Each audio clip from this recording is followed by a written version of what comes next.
Okay, well, then we can start. It's a great pleasure to have Gordana Todorov here today for the Kirk lecture.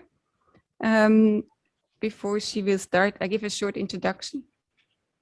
So Gordana Todorov studied at the University of Novi Sad for her undergraduate studies, and then she went to Northeastern to do a master's and a PhD at Brandeis University with Maurice Auslander. After that, she has been an assistant professor at the University of Georgia, Athens, then at Northeastern University, where she became an associate professor in 1986 and a professor in 2011. She has a huge body of work in very different fields. Let me just mention a few, like representation theory of Artin algebras of Quivers, non-commutative algebra, homological conjectures, cluster categories, cluster algebras, semi-invariants, triangulated categories, derived categories, and freezes. She has been very influential in the development of cluster categories, which is an important part for our program here. For example, in the paper of 2005 with Buan, Marsh, Reinecke, and Reiten, which has over 400 citations, where they link tilting theory with cluster combinatorics, or in the development of continuous cluster categories with Igusa and later with Rock, and the introduction of picture groups with Igusa and Weyman. And I looked up her profile on Matzinet, so she has around 30 co-authors. It's very impressive how diverse. And as an organizer of the Maurice Auslander Memorial Conferences, she has been active for at least 15 years now with Marcinkowski. And she's been part of the organizer team for the WinArt Collaborate workshops in the last few years. Let me hand over to Gordana now. Okay, let's see. Thank you. Can you hear me? Yes.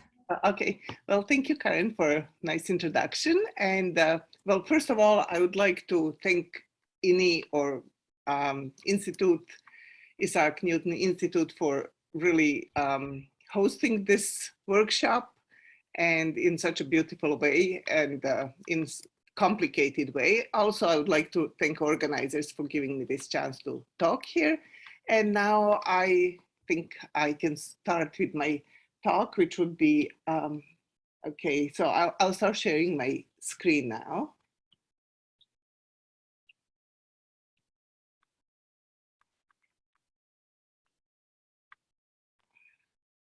Okay.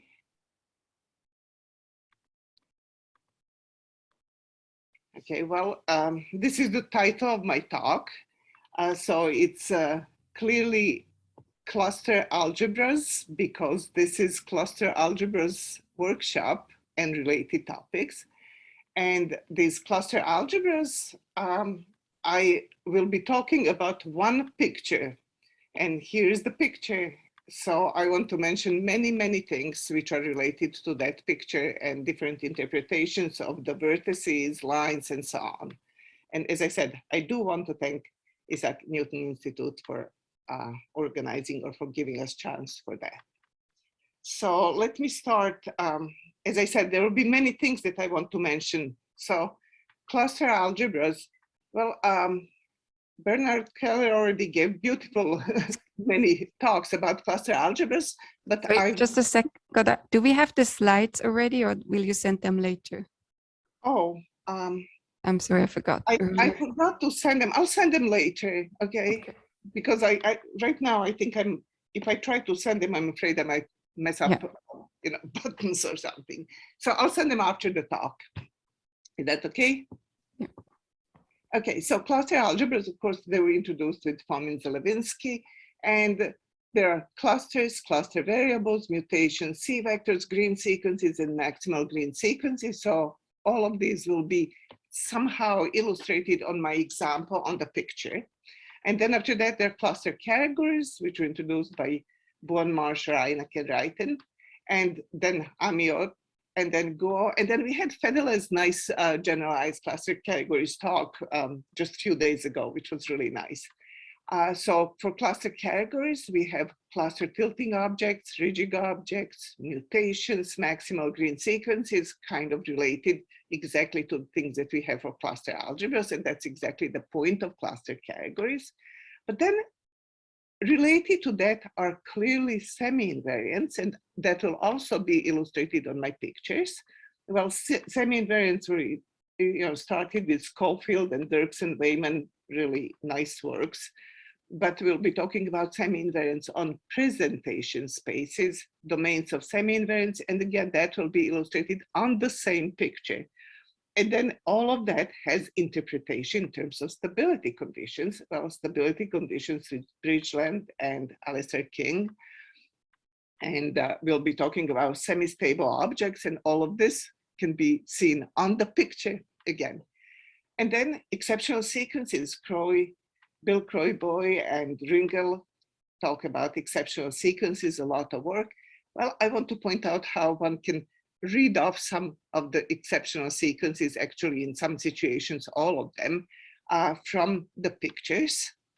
And then finally, I want to talk about pictures for groups, because that is actually how we started to use. So the word picture is really a formal word. And it was introduced by topologists Gusso when they worked on link invariants. But then we use these pictures, and our semi-invariant picture is an example of their pictures. And then associated to that, we have a picture group, and that will be the end of the talk when I introduce picture group. Okay. And again, I just want to really emphasize that definitions, statements, and everything is not in the most general setting. But in order to be able to relate all of these, sometimes I have to take different restrictions. So I will be talking usually about simply laced, quivers, and finite type, but not always. Okay, so I want to start with cluster algebra. As I said, so these are the topics that I want to talk. So I'm going to start with cluster algebras introduced by Fomin and Zelevinsky. So my first page is this, and then of course the picture will be related to that or illustrate that. Now, just a quick remark, which will be going on through the whole talk, is that acyclic finite quivers are related, or there's correspondence with skew symmetric matrices. So often we talk about quiver, or sometimes we talk about matrix B. So I just don't want to make sure that it's clear. So if there is an arrow, the way there is a matrix here, if there is an arrow here from 2 to 1, that's why I have -1, from 3 to 2, -1. So this is the symmetric, skew symmetric matrix. Of course, if it was not simply laced, and then we would have skew symmetrizable matrices, but I don't want to talk about that now, just in order to make it simpler. Okay. And of course, this matrix can be given in terms of Euler matrix, and I do want to point out that we will be using Euler matrix throughout the talk. Okay. So let me go back to cluster algebra. Again, it was already defined, but I just want to recall, we are starting with a quiver, and will always be the number of vertices of the quiver, which is the same. So the matrix B is n by n matrix. So that's the same n throughout the talk. Now, cluster algebra, A sub Q, is a subalgebra of the field of rational functions. So it's a subalgebra, and it is generated by cluster variables. And the cluster variables are obtained by, I mean, I'm just repeating which you have seen so many times, but I feel it's proper. Okay, so we start with an initial cluster. I'm starting with initial cluster being this, even though it can be done more generally. And then we do mutation. So there's initial cluster, mutation in direction I. So here's cluster. In direction I, that means I take xi, and I want to replace xi by another cluster variable, which will be xi star, and keep everything else the same as it is. And here's the formula for xi star. So let me just kind of zoom a little bit in. So here's the formula for xi star. So it's divided by xi, and here's product of certain xj's, and here's product of some other xj's. And the way one determines which xj is given by bij's, which is the entries of the matrix B. So it's the matrix B which tells us how to mutate. And I'm just going to do on the example. So here is this example. So I'm starting because I'm doing my quiver A3. So there are three. Notice this is 1, 2, 3, which is kind of opposite. Some people take this to be 1, some people take this to be 1. So I just want to point out that my 1 is at this end. Okay. So here's the matrix. We are starting with initial cluster x1, x2, x3 because they're 3. And if you want to mutate x1, you keep x2 and x3 as it is kept here.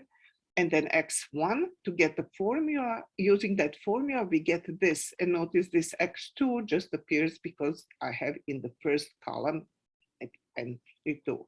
If I mutate in direction 2, then you keep x1 and x3, and x2 is changed to divided by x2, but there is x1 and x3 here, which corresponds exactly to these two non-zero entries, which in the formula corresponds to this and this being non-zero entries. And notice there's absolute value for that negative one that is over there. Okay, so this is how one does mutation. And we get a new cluster, just as I described over there, we get new clusters. Also, we get a new matrix. Matrix B is also changed. There's a rule for matrix B, which is nice. And then you keep mutating in every direction and keep going, keep mutating, and get new clusters. And cluster variables, so this is the definition. Cluster variables are all rational functions which appear in any cluster. And so now I want to go back to this example and kind of write all of these. So I wrote here all of the cluster variables. So notice I started with x1, x2, x3. So this was my x1, x2, and x3. So this was the initial cluster. Then at the first stage here, I mutate in my x1. So if I mutate x1, I keep x2 and x3 and get a new cluster variable, which is this one here, which kind of matches exactly what I wrote here, okay? And of course, if I could have mutated x2, in which case I would get x1, x3, and this cluster variable, which matches this. So these are the new clusters that we obtained. So my initial cluster was x1, x2, x3, and notice it is a triangle. It's the outside triangle. So the first cluster was this outside triangle. After I mutated this x1, I got the next cluster, which was this triangle. Now, if I mutate this cluster, I will end up with this triangle. So in summary, so here are the clusters. So each vertex has cluster variable. Notice they're here, and I wrote them at each vertex. And each triangle was a cluster. So the correspondence, let me just write here correspondence. We have that clusters correspond to triangles. Cluster variables correspond to vertices, and mutations, which I just did on this example. So mutation, let's say from this cluster to this cluster, corresponds to flipping this triangle to this triangle, which is crossing this line. And that's the actually essential way of maybe visually viewing, well, not just visually. I mean, it has real meaning of crossing these lines. Okay, so the mutation was crossing the lines. Now I said that there are also C vectors, because you can see that on my picture, while I labeled vertices with cluster variables, there are also these other labels on the lines, and these other labels will correspond to C vectors. So let me define C vectors now properly. So C vectors are defined, okay, as I said, we start with a matrix B, but then we put identity matrix here and do mutation. You get a new matrix B prime and you get a new matrix here, and you keep mutating, you get new matrix. And now C vectors are the columns in these C matrices. So these are the C vectors. So anything which appears in this column is a C vector. So that's the definition of C vectors. And then the important theorem that I want to mention here, Zelevinsky-Nakanishi, is that C vectors are either non-negative or non-positive, which is called sign coherence. So I just want to go back to our picture and see the C vectors that we had here. So my initial cluster was X1, X2, and X3.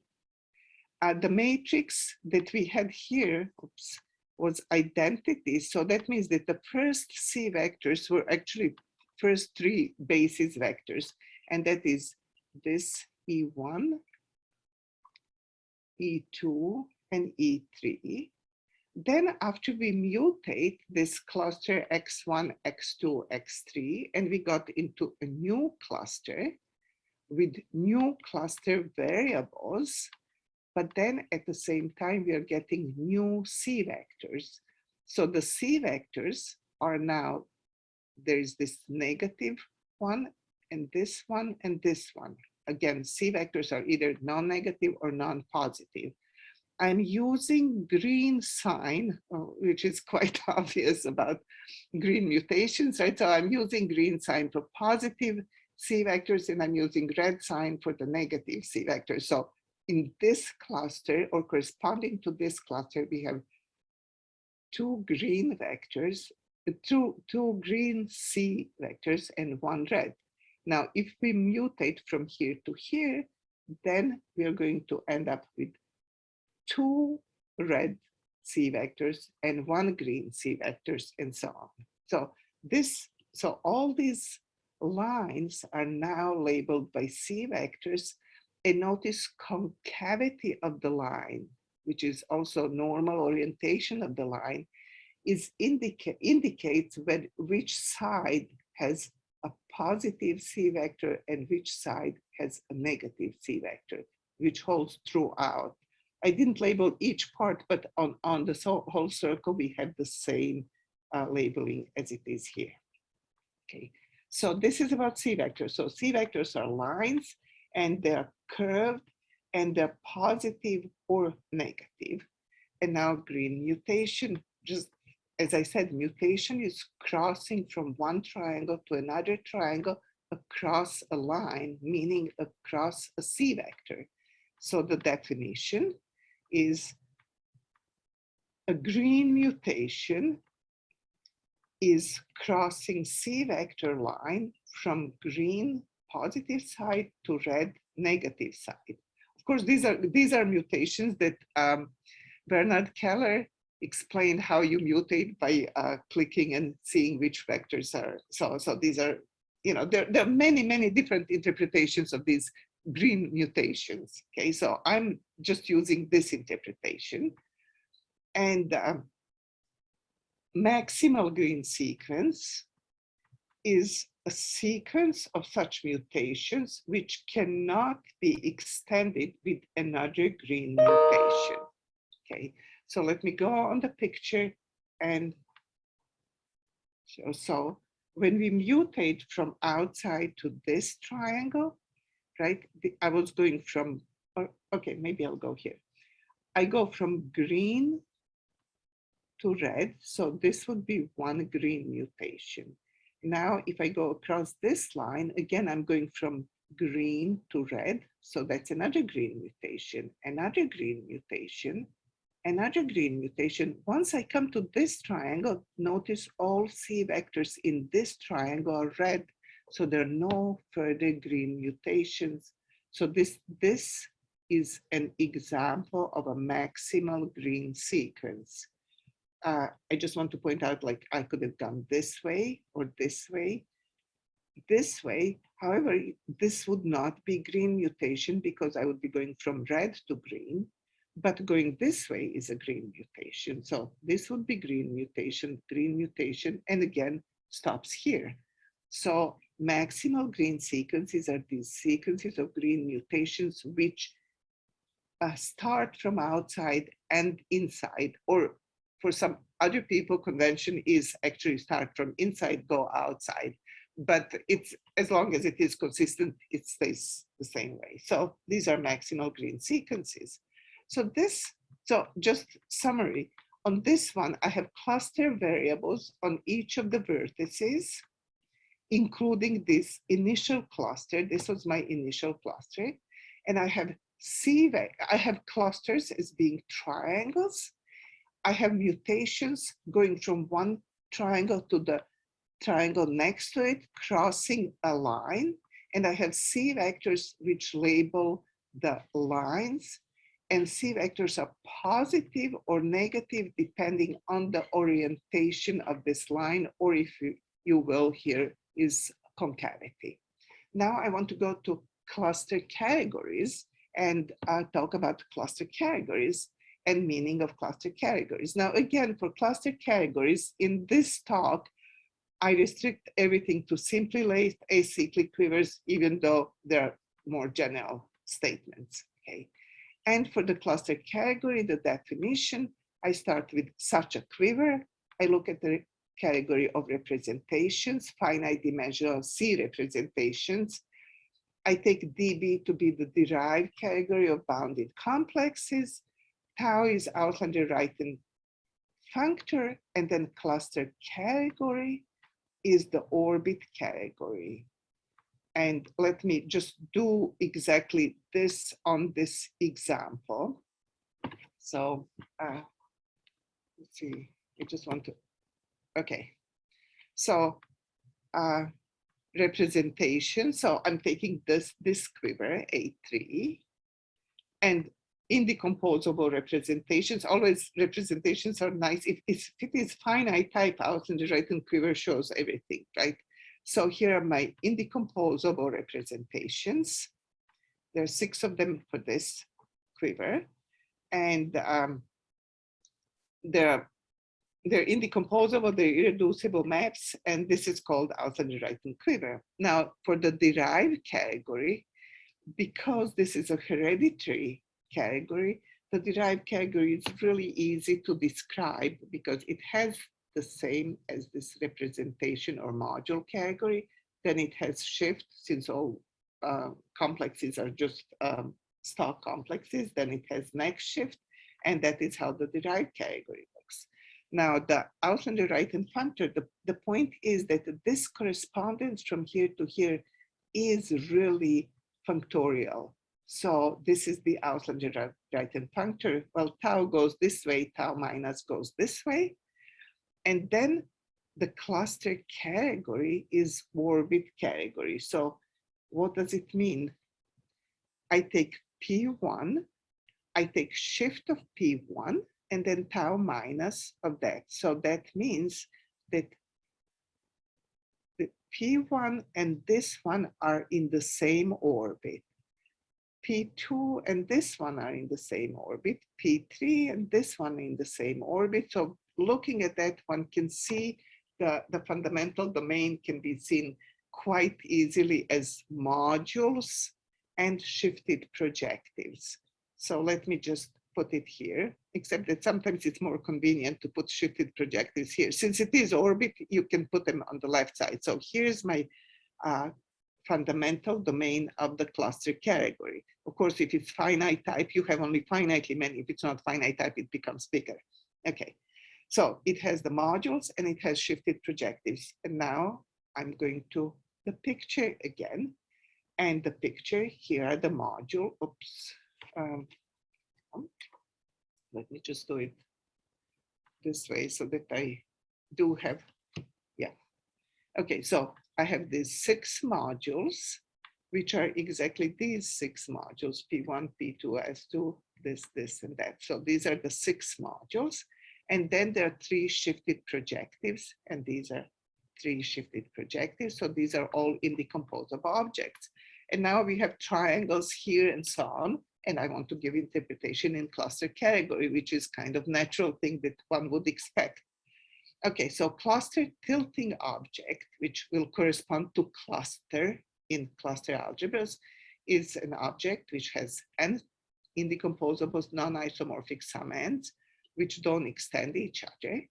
Then we have to talk about mutations, because cluster algebras, the essential thing about cluster algebras is that we do have mutations. So we want to talk about mutation. So we want to start with the cluster tilting object. Let me do it slightly larger. So we start with the cluster tilting object. We want to take one summand and replace it with another summand while keeping everything else the same. And that will be mutation in direction I. So for cluster algebras, we have formula which tells us how to find xi star, but here you take ti, so this is my ti, and then you do approximation here by all the other objects in T, which is not Ti. So this B is a sum of certain summands from here. And then you complete it to a triangle, which of course now I have to mention here, that this is triangulated category. And this is the famous or really fundamental theorem of Keller that was needed in order to do that. So this is a triangulated category. So that is what I mean when I say here complete to a triangle, we are using really this. Now, I just want to point out that it was also possible to take this TI and do the other approximation. So the other way, so notice this approximation was going maps into TI. You can also do approximation with maps going out of TI, also with the other T's which appear here, and complete this to a triangle. And the theorem is that these two objects in cluster category, in general, in the real category, they're not the same, but in the cluster category, they are actually isomorphic. Okay, so this is Ti star. So this is how the mutation is given. And just to kind of point out this B, notice I'm using letter B because it will correspond to little bij's, and I'm using B prime because it will correspond to the other. So when one mutates, let me just go back to cluster algebra mutation. Okay, so here's the mutation. So when you want to mutate xi, you use certain xj's with bij's and some other xj's with bij's here.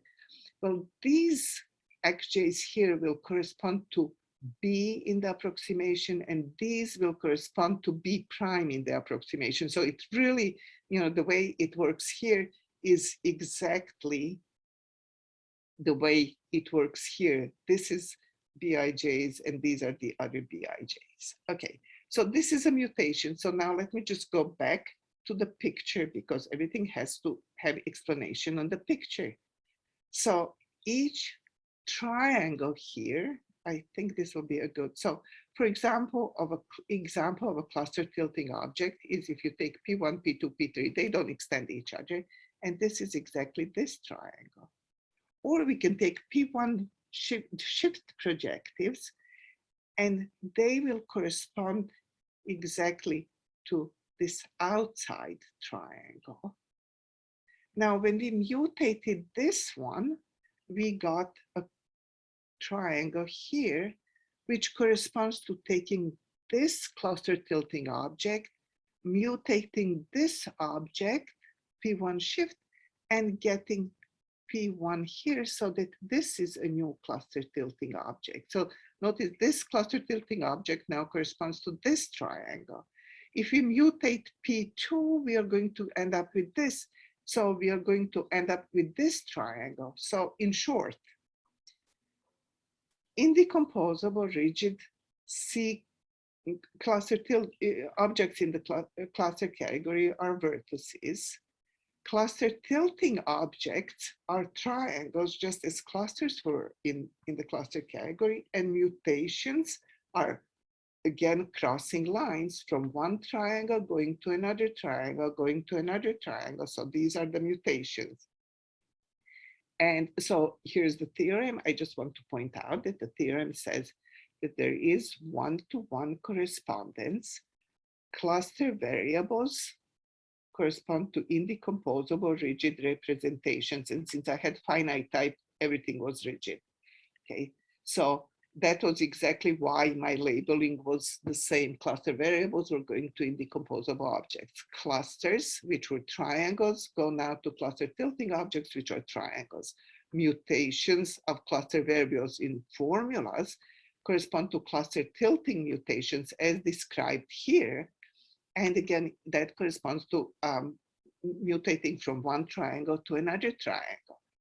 And of course, here I talked only now about the objects, and I talked about mutations. I talked about cluster tilting objects as being triangles and about mutations going from here to here.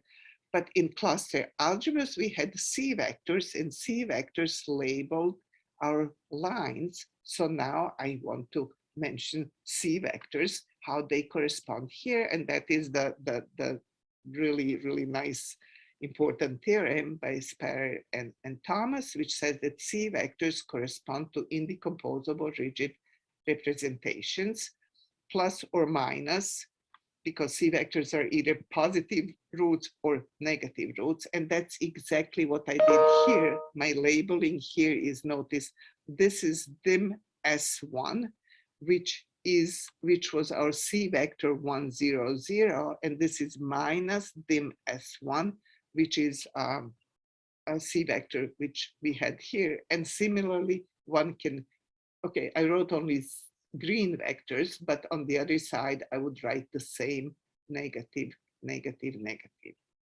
And oh yeah, here I did. So here's positive dimension S3, here's negative, and so on. And then again, we can talk about the green mutations, which means we are going from green C vector, or if you will, green positive root, to red positive root, to red, which is negative root. So these are green mutations, and maximal green sequences are again maximal green mutations, which actually okay, here's green. Yeah. So example would be this. This is one that I showed previously, or we could do this, this, this, this, this, and so on. Okay. And the nice thing is that because of this correspondence, sometimes we like to look at things here and prove things here, or sometimes we like to look at things here and prove things here. So it's kind of beautiful that we can go back and forth and prove things. And you can see on the picture that it's essentially the same.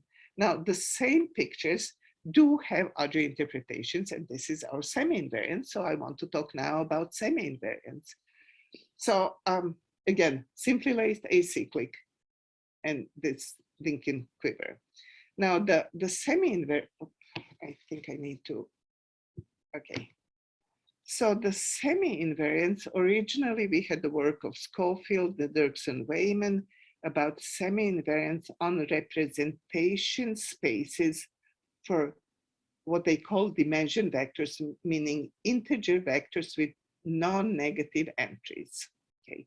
Well, that was all very nice, but that means on the picture, we are dealing only with these points. But now when we have cluster category, we have these additional points, which are shifted projectives, and they correspond to negative dimension vectors. So because of that, we decided that we really need, instead of looking at alphas, which are all non-negative, to look at alphas which are actually integer, have integer vectors. So that was the work with Igusa, Orr, and Wayman. I guess I was talking about cluster categories, and then Jerzy was there, Wayman was there, and Kiyoshi was there, and then that is how we started it. Okay, so we talk now about present semi-invariants on presentation spaces for vectors which are integer with possibly negative entries. And then Jerry Fay, he actually extended that work to presentation spaces in general. So he's not restricted to hereditary case, but he's doing it in general. Okay, so let me just go on. So alpha is now this integer vector. And to that we associate projective representations P0, P1, and P0. It's a generalization of canonical presentation given by Schofield, but now it does apply to vectors which also have negative coordinates. Okay, and we need P0 and P1 to be such that vector alpha that we are starting with is the difference of these two dimensions. And then presentation space is defined as the Hom between these projectives. It's a nice affine space. We have a group G, which is automorphisms of P1 and automorphisms of P0, product of this, and it acts on this presentation space. And then of course it acts on the coordinate ring, which is polynomial ring. So we can have polynomial F is a semi-invariant of weight beta. Now betas will be our positive roots in the rest.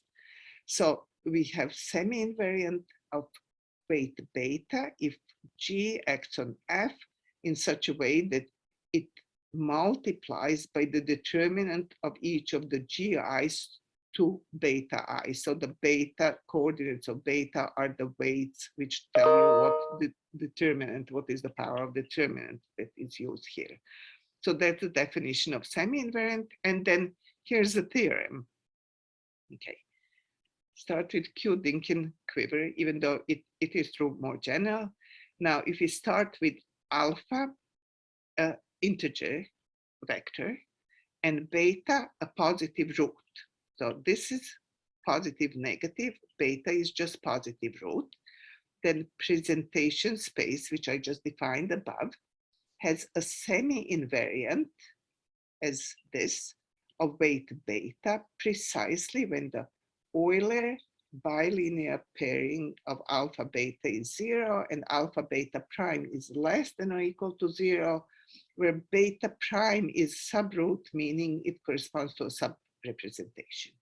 Okay, so this is the main statement, that alpha integer vector has a semi-invariant of weight beta, precisely given in terms of Euler pairings.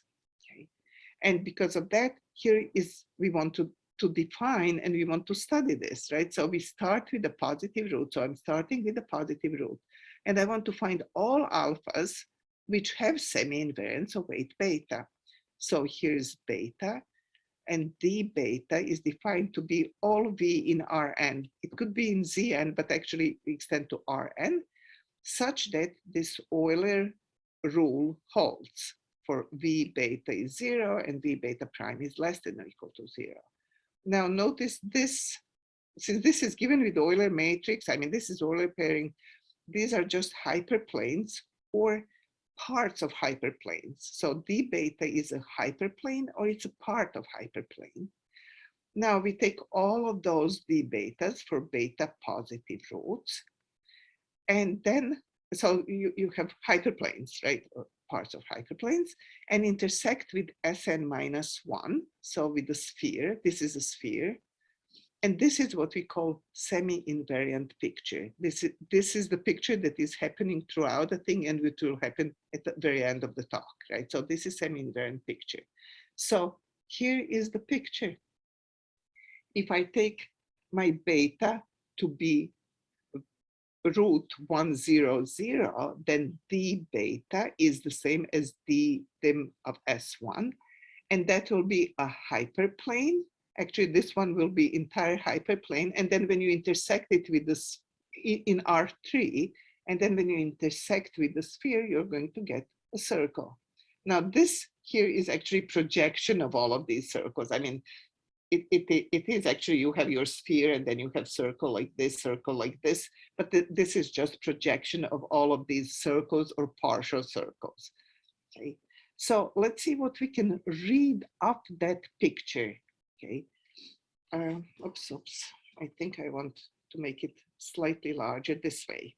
Okay, so for example, okay, if I want to talk about the presentation space for the beta being, for the vector alpha being 0, 1, 0. So this is presentation space for this, which is presentation space of dimension of S2.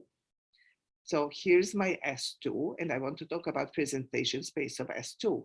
Notice there are these lines here, and these lines are exactly what are telling me which weights will occur. So it says that semi-invariants, this presentation space at S2 will have semi-invariant of weight beta 1, which is dimension of P2, of weight beta 2, which is dimension of S3, and of weight beta 3, which is dimension of P3. So this picture here tells me that this presentation space has semi-invariants of this weight, and this weight. Or we can go the other way and say, okay, let's fix our beta, let's say dimension P2. So now I'm fixing my beta and I'm looking at this, and I can say that which presentation spaces have semi-invariants of that beta. So by fixing that, I can say that presentation space of S2, presentation space of P3, or presentation space of shifted P3 all have semi-invariants of weight P2. So this is how one would read semi-invariants of this picture. 53. Okay, I'm just checking the time.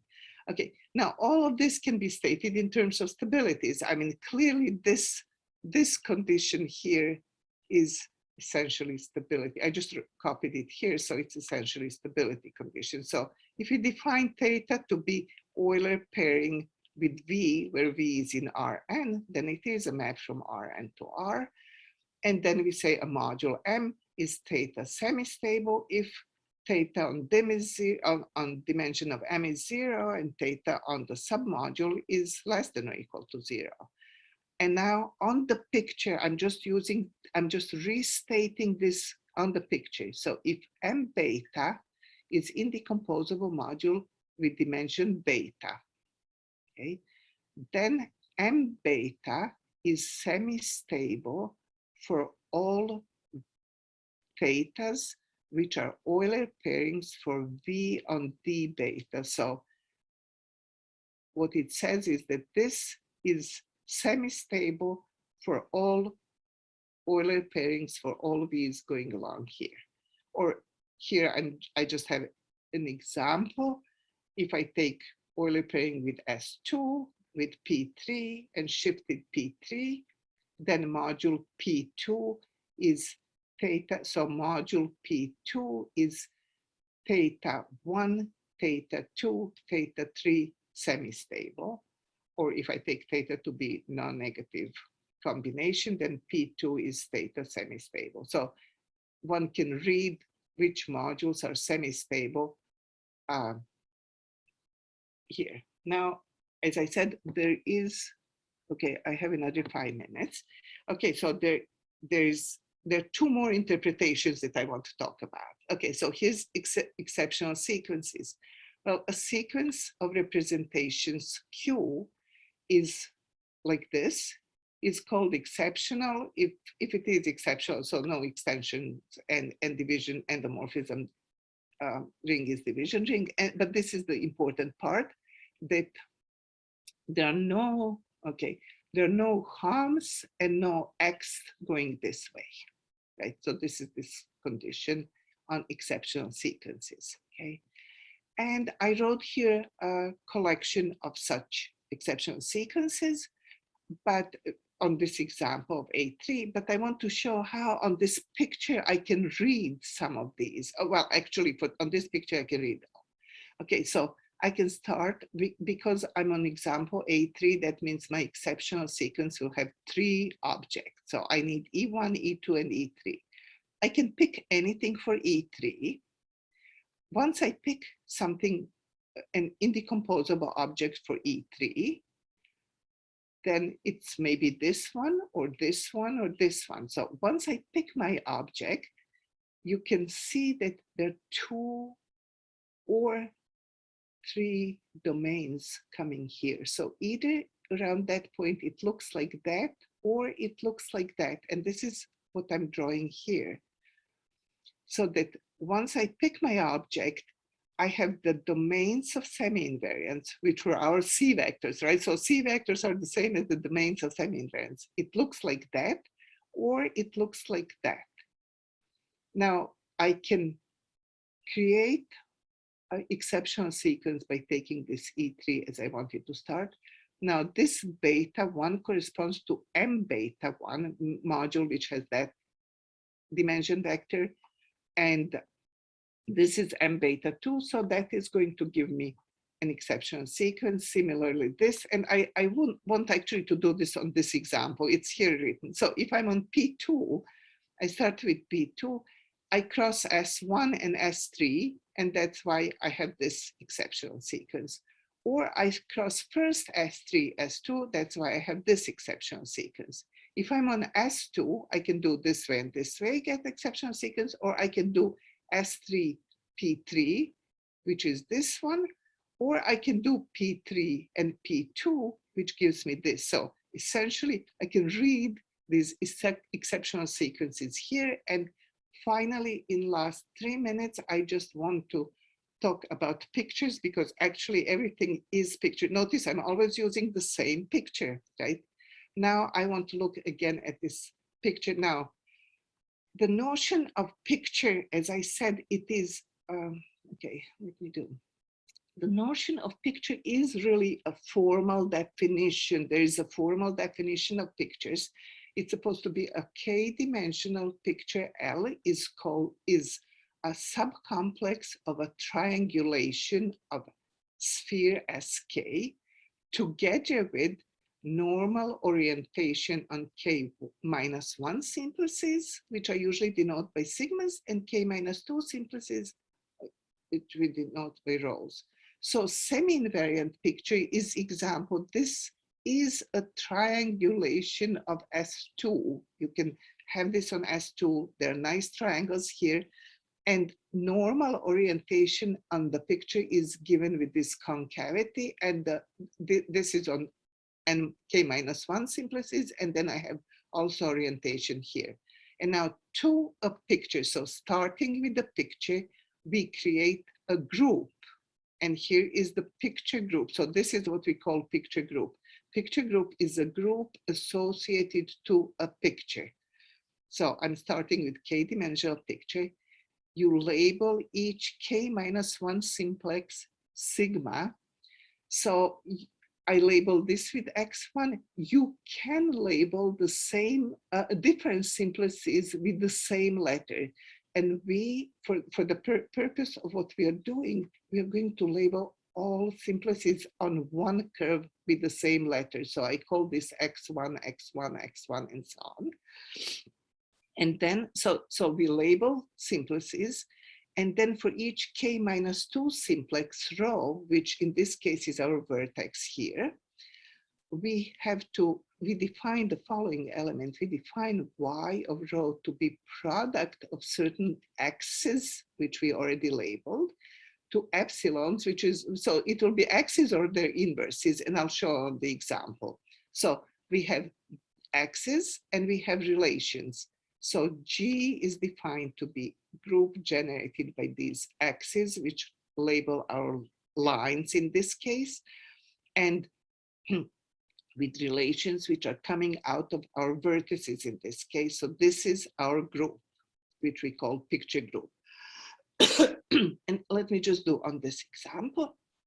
Okay, so I have, so my G has generators x1 up to x6. That's the way I label these lines, because I actually have 6 lines. Okay, notice 6 lines correspond to our positive 6 roots. And here are relations, and let me just point this is kind of somewhat different. So here's relation at this point. So I just want to point out how I read the relation. So it's x1, x2. Now I take x1 inverse because of the normal orientation. I was going here in, here I'm going out. So I take x1 inverse. I take x4 inverse and x2 inverse, and that's exactly what I wrote here. For example, here I will have x1, x3, x1 inverse, x3 inverse, which is actually commutativity relation. And you do this at every point, and that gives you all the relations, okay? And this is what we call picture group. And my last comment is that you may notice that this is very similar to unipotent group of the quiver A3. It does have the same generators, but the unipotent group has several additional relations which don't appear in the picture group. For example, this is a relation on unipotent group, but it is not a relation on the picture group. So what we have is that the picture group maps onto the unipotent group. So that's actually the last thing that I wanted to say. So I just wanted to say, from cluster algebras, we label everything with cluster variables and clusters and C vectors. In cluster categories, we label with objects, cluster tilting objects, and mutations, which are done properly. Then semi-invariants, these are the domains of semi-invariants. So, and we can see which presentation spaces have semi-invariants of certain weights. For stability, well, this is just restatement of semi-invariant statements. Exceptional sequences can be read off this way. And finally, picture group is a group which we study, which comes from that picture, or we can study picture groups for other pictures, but we're especially interested in semi-invariant picture and their pictures. And there's this quotient, this, and thank you.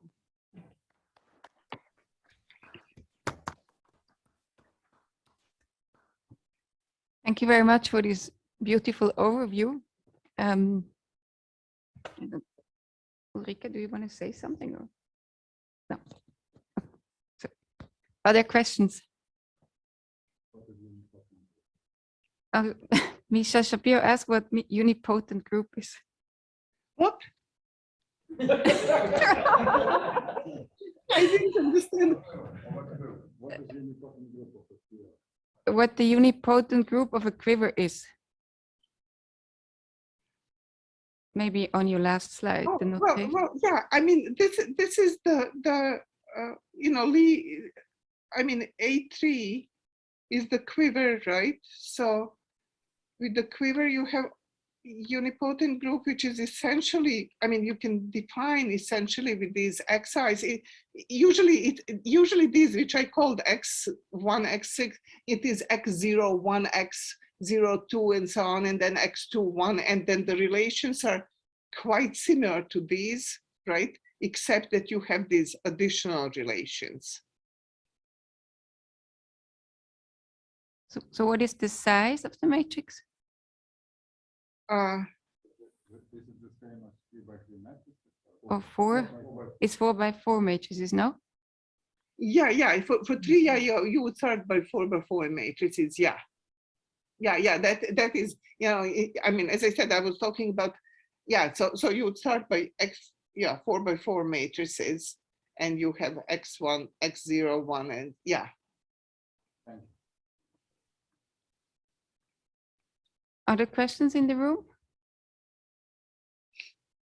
So I mean, these nice pictures you have, how do they look like in type E, or can you even visualize that in some way?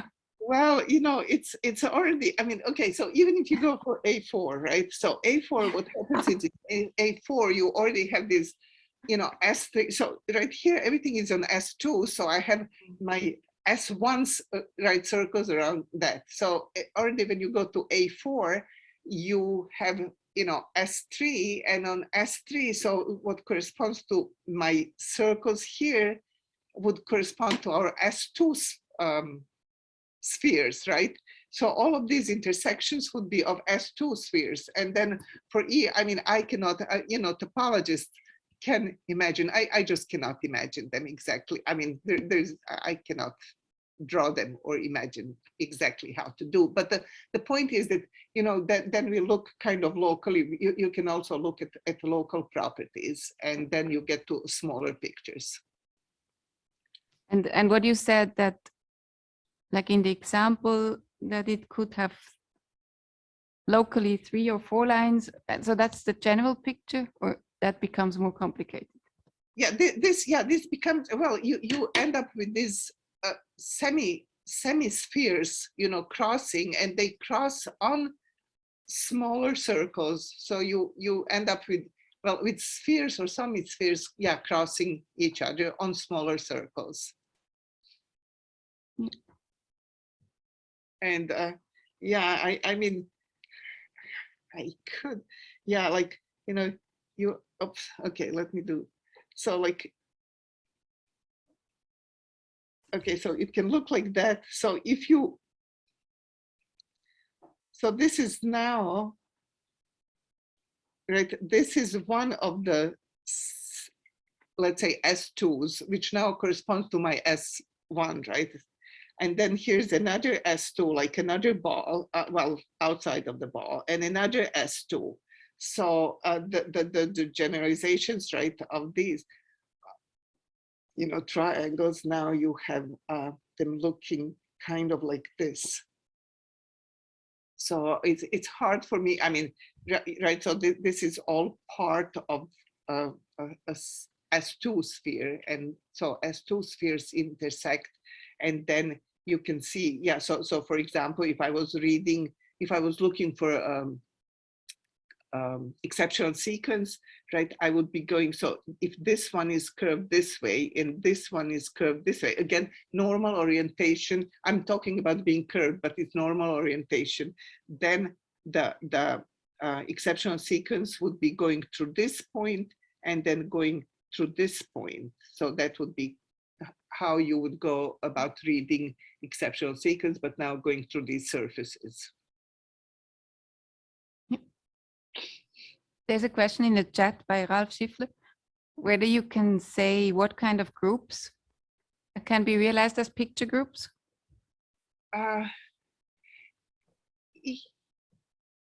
Okay, I cannot answer that. I don't, I'm sorry. I mean, I guess we are now, you know, okay, so we are looking at groups associated, which I will be talking, you know, probably in a week or so, in 2 weeks, something. About, so we are looking at a picture group associated to AN type. Okay, so it is just AN type, and we are studying homology and cohomologies for the picture group of AN type. And so that's about, but I cannot say what, I cannot say more what kind of groups we get. Sorry, Ralph. Yeah, we have a course by Gordana in a few weeks where she explains more on the picture groups. Yeah, I will be talking about homology and cohomology of the picture groups of type AN. So again, with the quiver type AN.